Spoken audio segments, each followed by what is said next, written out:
Hey guys, today we're going to be doing a review of a really cool watch. This is the Glycine Kermit 42. Serial number is GL0091. I've been looking for a Rolex Kermit alternative since I got back from vacation in Florida, where we went to the Boca Aquarium, which is, by the way, half aquarium and half watch and jewelry store. And I saw a really, really beautiful Rolex Kermit with actually a ghost bezel that really ate my brain since I've seen it. And it's been about 3.5 weeks since we've gotten back. I was looking into the Harrods Tudor Black Bay, but that's $4,000. And while, thank God, I do well for myself, I just recently got a Tudor Black Bay Chrono Steel and Gold, and that's just not going to do it. So I said I needed to go cheaper. And I asked ChatGPT a million times, what's a good alternative to the Rolex Kermit, just to get the itch for that beautiful green bezel on a nice diver's watch. And eventually I found my way to this Glycine, and boy, what a package it comes with. So in this Glycine, it's 42 millimeters diameter, which is great because I have a pretty big wrist. And it's extremely slim.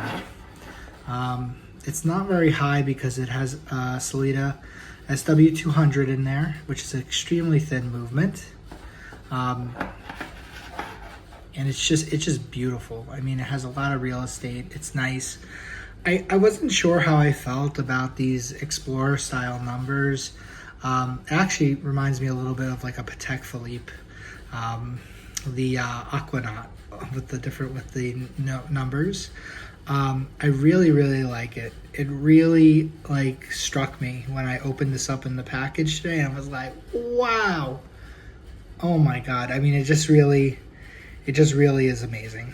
So this is my own aftermarket strap. It's actually a nice Italian leather racing band. I throw it on because I wanted to do that brown and green combo. It came with a mesh bracelet, which I'm not really the biggest fan of the look. I will eventually give it a shot, but I imagine this is probably going to stay on leather unless I wear it out in water, which it's fall as I'm taping this, so probably not going to happen. I'm probably going to leave it on leather or go NATO if I do ever want to be a little bit more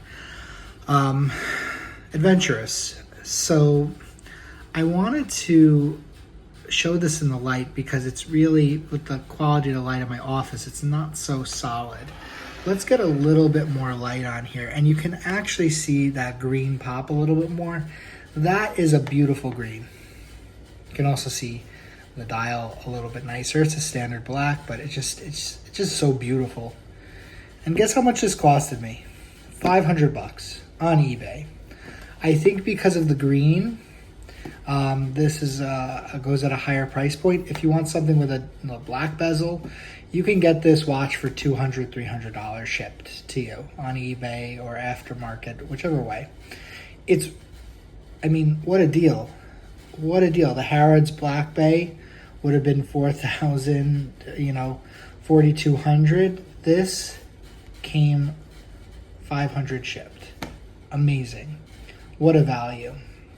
I also have my wedding watch here, which is a Movado SE automatic. They don't make this watch anymore, excuse me. But they both have the same Sellita SW200 movement. I actually, when I first started getting into watches after I got this watch, it took me a while to find that. Actually, it's a watch that's not very documented because Movado is, a lot of people treat it like a fashion watch. So yeah, and then ended up finding out this has a Salida movement in there, not ETA, based off of the rubies. And these have the same exact movement. You could tell because the Salida is actually very cool. They come with an option for the black date wheel. So these both have the nice black date wheels. And what I've always liked about my Movado is that it's like very, very thin. This is like 11 millimeters tall. And it's very comparable, again, to the Glycine. This really blew me away. And I have some really fancy pieces, you know. But in terms of like getting something that's Swiss made, under $600, I mean, this eats the Tissot Sea Stars, you know, automatic, Powermatic, you know, watch. This eats its lunch. They did a great job with this.